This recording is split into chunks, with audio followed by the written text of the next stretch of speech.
কি গো, বেলা যে গড়িয়ে গেল, কখন থেকে বলছি তোমাকে বাজারে যাবে না? বাড়িতে যা আছে তাই দিয়ে রান্না করব। ফ্রিজে কয় পিস ইলিশ মাছের লেজা আছে, ভর্তা বানিয়ে দিই, দুপুরে জমিয়ে খাওয়া যাবে দুজনে মিলে। সবার প্রথমে ইলিশ মাছের লেজাগুলো নুন হলুদ দিয়ে মাখিয়ে নিচ্ছি।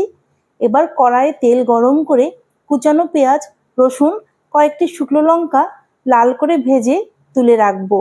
এখন ওই তেলেই লেজাগুলো দিয়ে উল্টে পাল্টে ভেজে তুলে নেব।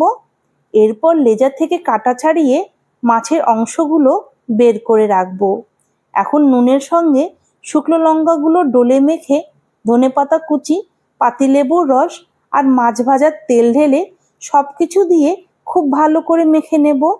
এবার গরম গরম ভাত, পাতিলেবুর রস ছড়িয়ে ইলিশ মাছের ভর্তা দিয়ে খাওয়ার মজাই আলাদা। ভিডিওটি ভালো লেগে থাকলে একটি লাইক কমেন্ট করে দিও। কালকে আবার দেখা হবে নতুন রেসিপি নিয়ে।